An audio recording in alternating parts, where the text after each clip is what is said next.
and stored on your mobile. Special broadcast of Azad Bharat, Atmanirbhar Bharat. I am Arun Sharma. Well, today in this edition of Azad Bharat, Atmanirbhar Bharat, we'll be talking about the telecom sector. Telecom is considered to be the backbone of digital India and digital infrastructure.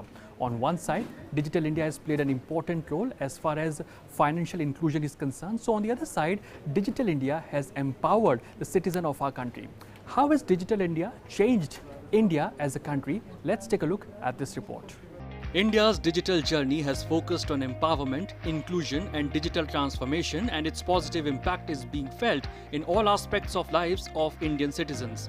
5 years of digital India is progressing towards Digital Bharat, Atmanirbhar Bharat. Number of e-services has increased from 2,463 in 2014 to 3,858 till May 2020. Daily average electronic transactions have increased from 66 lakh in 2014 to 16.3 crore in 2020. Aadhaar has been issued to 125.7 crore residents and 4,216 crore authentications have been facilitated. Direct benefit transfer to the tune of 11.1 lakh crore rupees has been disbursed for 426 schemes. DBT has led to the savings of 1.7 lakh crore rupees. Jan Dhan accounts have reached 40 crore beneficiaries. Mobile and internet connections are being used by 117 crore and 68.8 crore users respectively. COVID में high courts have conducted 1,75,000 cases virtually. 1,75,000. Subordinate courts have conducted 7,34,600 cases.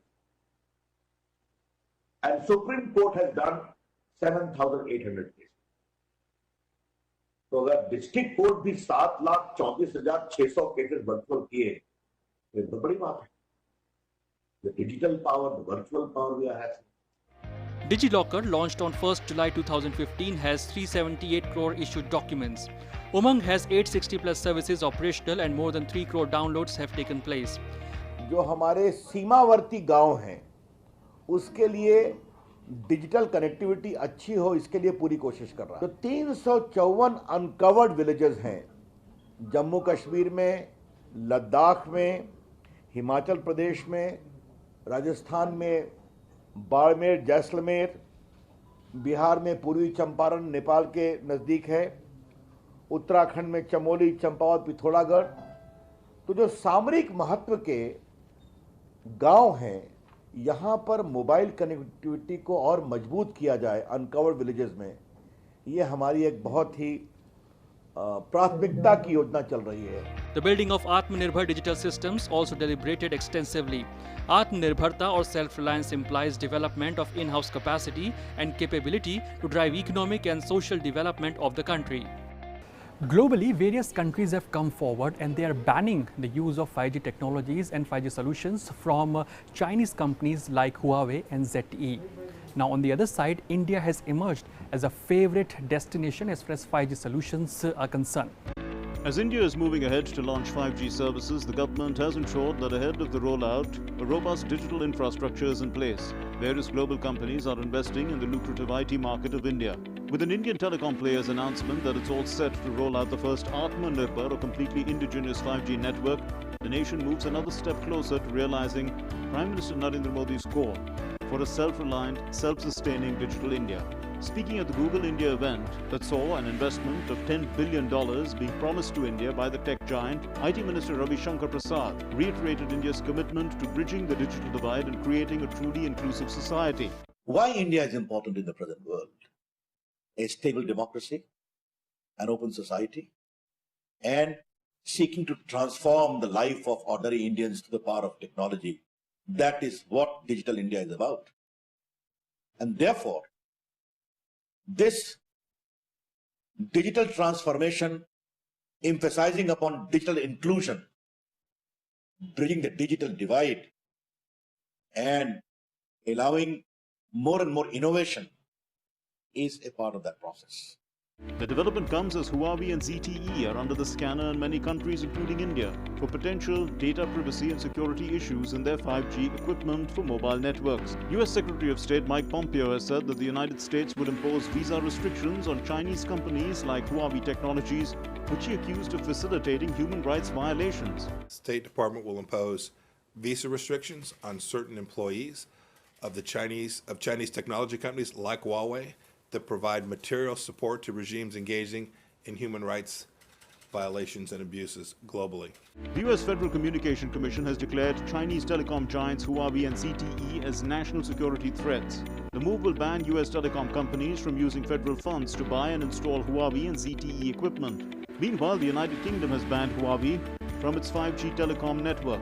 UK has decided to ban the purchase of 5G components from the end of this year and to order the removal of all existing Huawei gear from the 5G network by 2027. The government agrees with the National Cybersecurity Centre's advice. The best way to secure our networks is for operators to stop using new affected Huawei equipment to build the UK's future 5G networks. So to be clear, from the end of this year, telecoms operators must not buy any 5G equipment from Huawei. And once the Telecom Security Bill is passed, it will be illegal for them to do so. New Zealand and Canada have also left Huawei out of their 5G plans. France has ruled out a total ban but reportedly urged 5G telecom operators to avoid using Huawei equipment. Recently, US Secretary of State Mike Pompeo praised Reliance Jio as a clean network while being critical of Huawei's 5G equipment. So will India's upcoming Made in India 5G solution end Huawei's global 5G ambitions? This is something that only time will tell. India has invested in a robust digital infrastructure in last 6 years, and that's the reason why global tech companies like Google, Facebook and WhatsApp are eager to invest in India. We have seen that Google has made a commitment of investing 75,000 crore rupees in next 5 to 7 years. But what's the reason why these global tech companies want to invest in India, and how India is emerging as a favorite destination as far as the digital infrastructure is concerned? Google's investment of 75,000 crore rupees in India on one side will strengthen the digital infrastructure of our country. So on the other side, massive job opportunities will also be created. Prime Minister Narendra Modi held discussion with Google and Alphabet CEO Sundar Pichai on a wide range of subjects. The Prime Minister also discussed the challenges of global pandemic and new work culture with the top business leader. Prime Minister Modi and Sundar Pichai held discussion particularly on leveraging the power of technology to transform the lives of Indian farmers, youngsters and entrepreneurs. During the meeting, PM said that the focus should be on leveraging technology in providing healthcare services, ideas of virtual lab that can be used by students and farmers, importance of data security and cyber safety, technological solutions to expand the scope of online education, progress in the area of digital payments as well. Addressing the 6th edition of Google for India event, Google CEO Sundar Pichai announced Google for India Digitization Fund. Through this initiative, Google will invest 75,000 crore rupees in India in the next 5 to 7 years. Investments will focus on 4 areas important to India's digitization. First, enabling affordable access and information for every Indian in their own language. Second, building new products and services that are deeply relevant to India's unique needs. Third, empowering businesses as they continue or embark on their digital transformation. Fourth, leveraging technology and AI for social good in areas like health, education and agriculture. Digital economy must go hand in hand with data economy, because data is the important component to accelerate digital economy. Yes, we understand the issue of data innovation, of data cross-flow, but we also need to acknowledge the sovereignty over data. Who has the sovereign right over the data? And we are very clear that the data must belong to the sovereign nation concerned to protect also the privacy of its people, to protect the digital concerns of its people, and obviously giving good occasion for innovation, for enterprise, data cleaning, data refining, all have to have a proper balancing aspect we need to acknowledge. Addressing the event, Electronics and IT Minister welcomed the Google's investment of 75,000 crore rupees and said that India's moment has arrived in the digital space. IT Minister also sought for Google's greater involvement in digital inclusion programs, including the Digital Village, to empower millions of people. हम ऐसा देश बनाना चाहते हैं जहाँ transparency हो, fast track decision making process हो, digitalise administration हो, corruption free system हो और डिसीजन मेकिंग प्रोसेस फास्ट हो। और ऐसे देश को बनाने के समय काफ़ी प्रयास हम कर रहे हैं। धीरे धीरे निश्चित रूप से काफ़ी सुधार हो रहा है और इसमें हमारा फ़ायदा भी होगा। हम इंफ्रास्ट्रक्चर अच्छा डेवलप कर रहे हैं, अच्छे रोड बना रहे हैं, अच्छे जलमार्ग बना रहे हैं, रेलवे में विकास कर रहे हैं। हम लोग पावर अभी 24 घंटे मिलती है। टेलीकम्युनिकेशन में अब सब पूरा डिजिटलाइजेशन हो गया है। एक तरफ गाँवों तक हमारा डिजिटलाइजेशन हो गया है, हमारी आईटी की लाइन वहाँ तक पहुँच गई है। अब इंफॉर्मेशन टेक्नोलॉजी और बायोटेक्नोलॉजी का ज़माना है और डिजिटलाइजेशन के ऊपर ई मार्केट की सुविधा प्राप्त हो रही है। नारी न्याय, नारी गरिमा, नारी सम्मान, यह हमारी सरकार का हुकूक है, उसका एक आइन है, उसका एक प्रमुख उद्देश्य है। हिंदुस्तान के आईटी मंत्रालय में, टोटल आईटी सिस्टम में 40 लाख लोग डायरेक्टली काम करते हैं और 125 करोड़ लोग इनडायरेक्टली काम करते हैं और इसमें 1/3 महिलाएं हैं, बहनें हैं, आप लोग हैं। अभी जो कॉमन सर्विस सेंटर की बात किया, देश में वो पहले 70,000 था, उसको हम ले गए लगभग 3.25 लाख तक। उसमें 12 लाख बच्चे बच्चियां काम करते हैं, उसमें भी महिलाएं हैं। आइए आपके साथ मिलकर इस मुल्क की खवातीनों को डिजिटली लिटरेट बनाने का एक बड़ा कार्यक्रम शुरू करते हैं। Global companies are looking for investments as India provides opportunities in various sectors including health and education. Prime Minister Modi's vision for Digital India has made huge progress in getting millions of Indians online. World-class telecom infrastructure, digital infrastructure and digital inclusion have paved the way for new opportunities even during COVID crisis. Well, it was a dream come true for people of Andaman and Nicobar when Prime Minister Narendra Modi inaugurated the underwater optical fiber cable network. So now the people of Andaman and Nicobar will also be having access to high-speed internet. The kind of internet services or the speed of the internet services that we were using, that means rest of the country was using in 1990s, the same internet speed the people of Andaman and Nicobar were using in 2020. But now, after this initiative, the people of Andaman and Nicobar will also be having access to high-speed internet services. With this move, on one side, the tourism in Andaman and Nicobar will get a major push. So on the other side, the maritime trade will also get a major push.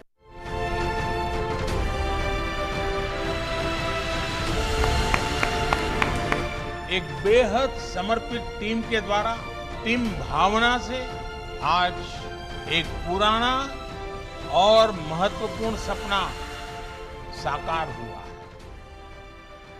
Modi makes it possible. These words have been proven beyond doubt time and again through the last 6 years as the nation has seen many projects and works which seemed almost impossible reaching the desired targets. Prime Minister Narendra Modi launched and dedicated to the nation the submarine optical fiber cable connecting Andaman and Nicobar Islands to the mainland through video conferencing. He said the connectivity would now enable endless opportunities in the islands. He said the laying of the 2,300 kilometers submarine cable and completing it before the set target is very praiseworthy. हमारा समर्पण रहा है कि देश के हर नागरिक, हर क्षेत्र की, दिल्ली से और दिल से दोनों दूरियों को पाटा जाए। हमारा समर्पण रहा है कि देश के हर जन, हर क्षेत्र तक आधुनिक सुविधाएं पहुंचे और हर नागरिक का जीवन आसान बने। हमारा समर्पण रहा है कि राष्ट्र की सुरक्षा से जुड़े बॉर्डर एरिया और समुद्री सीमा पर बसे क्षेत्रों का तेजी से विकास हो। The service began on Monday on a major chunk of the islands from Chennai to Port Blair to Little Andaman and Port Blair to Swaraj Island. This optical fiber project has now linked Andaman and Nicobar Islands with the rest of the country, and the islands can now experience high net connectivity like the rest of India.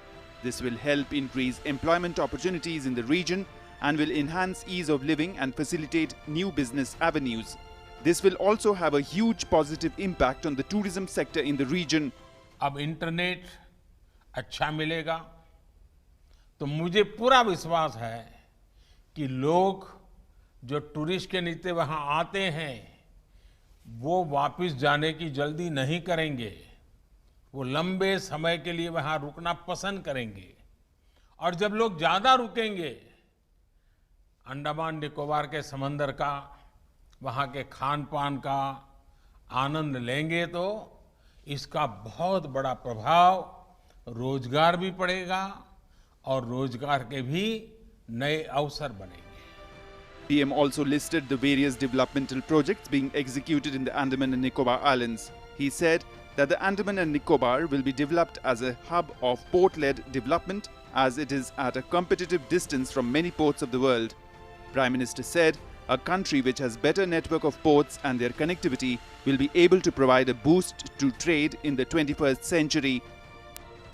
अब great Nicobar में करीब 10,000 करोड़ रुपए की संभावित लागत से transshipment port के निर्माण का प्रस्ताव है।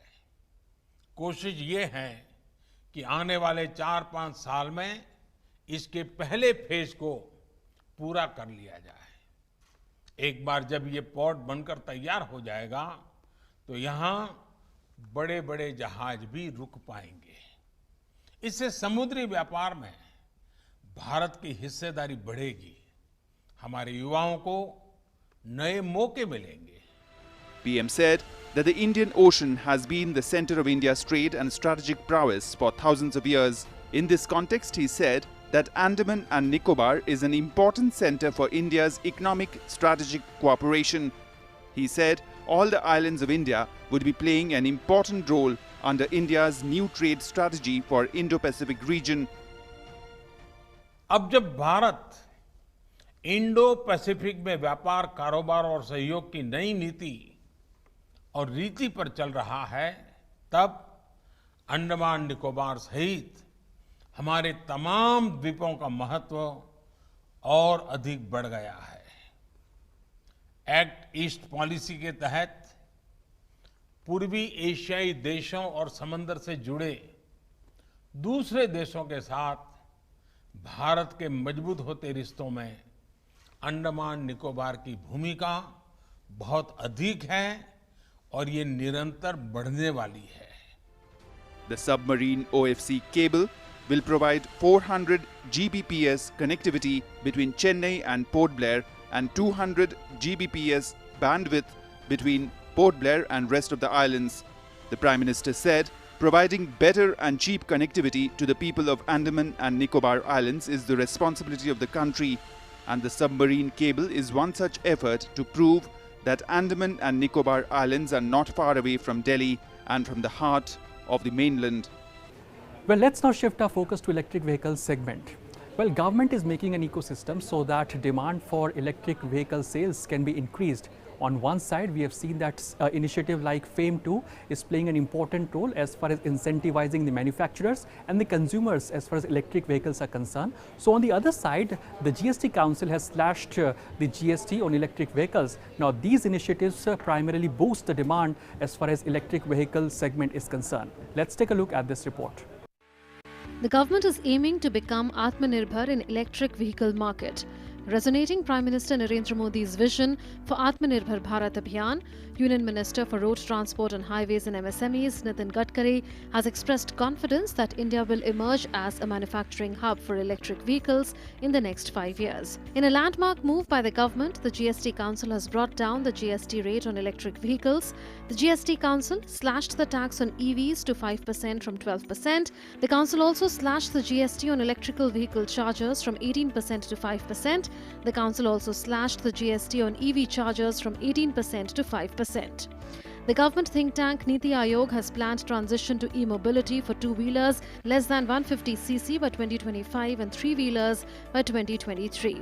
The electric vehicle market is likely to be a 50,000 crore rupees opportunity in India by 2025, with two- and three-wheelers expected to drive higher electrification of the vehicles in the medium term in the wake of COVID-19. But I feel that the future is very bright. People are preferring it. When you increase the number, you reduce the cost, you will get more market. Actually, I don't know, I'm not the automobile engineer or expert person, but my feeling is the manufacturing cost, production cost of electric vehicle is in comparison with petrol and diesel is less. It is the starting point, that's the reason that we need to pay something more for that. But definitely when the number will increase, it will be a game changer and definitely it will support industry. But selection of appropriate technology are very important. And my suggestion is, this is the time, it's a blessing in disguise. If the industry gets foreign technology, good technology, appropriate technology, then it is to be upgradation of technology. The time period is really one of the important time period that you can use it for that. And second thing, I feel that for foreign investment also, now it's possible in the whole world. The investor now keenly interested to invest in India. The government has announced an outlay of 10,000 crore rupees for phase 2 of the faster adoption and manufacturing of hybrid and electric vehicles of FAME 2 scheme to boost electric mobility and increase the number of electric vehicles in commercial fleets. Outlay of 10,000 crore rupees has been made for 3 years till 2022 for FAME 2 scheme. Centre has sanctioned 8,596 crore rupees for incentives, of which 1,000 crore rupees has been earmarked for setting up charging stations for electric vehicles in India. Government will offer incentives for electric buses, 3-wheelers and 4-wheelers to be used for commercial purposes. Under the FAME 2 initiative, government aims to boost the electric vehicle segment in our country. While government is incentivizing the manufacturers, the consumers who are purchasing electric vehicle in our country.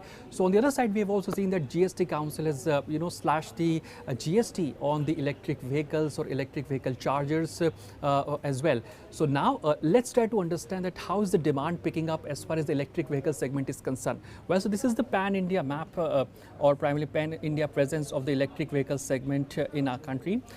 Total number of vehicles sold, the electric vehicles primarily are 24,731. Now this is under the FAME 2 initiative. If we try to look at it this way, that so far 17,833 two-wheelers and 5,617 three-wheelers and 1,281 four-wheelers have been sold under the FAME 2 initiative of the government. Well, also if you look at this pan-India level, if you look at the electric vehicle segment being getting picked up as far as demand is concerned, when we look at Karnataka, there is a huge demand as far as electric vehicle segment is concerned. When we talk about states like Tamil Nadu for that matter, Uttar Pradesh for that matter. Now interestingly, the northeastern states are also showing a demand as far as electric vehicle segment is concerned. So electric vehicle segment is getting a major push as far as the northeastern states are concerned, and of course the tier 2, tier 3 town as well. When we look at Maharashtra over here, there is also demand as far as electric vehicle segment is concerned. Now interesting point is that we know this fact that total number of vehicles sold or electric vehicles sold so far are 24,731. But interestingly, because of these selling of electric vehicles, now there is a saving of fuel as well on a per litre basis. So far 72,31,791 liters of petrol or primarily fuel has been saved because of the electric vehicle segment getting a major push. On the other side, on a daily basis, primarily 29,565 liter of petrol is being saved on a daily basis. When we talk about the CO2 reduction level on a daily basis, now daily we can see that 67,288 kg per day CO2 reduction has been witnessed because gradually the Indian market is upgrading itself on the electric vehicle segment. So yes, government is creating an ecosystem so that the electric vehicle segment gets a major push.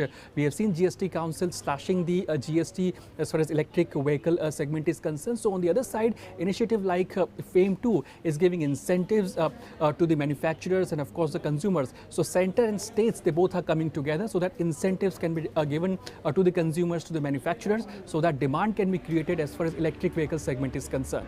FAME 2 will offer incentives to manufacturers who invest in developing electric vehicles and its components, including lithium-ion batteries and electric motors. The centre has asked states to frame their electric vehicle policy and provide additional fiscal and non-fiscal incentives to manufacturers and buyers. Well, that's it in this edition of Azad Bharat, Atmanirbhar Bharat. Thank you for joining me. Namaskar.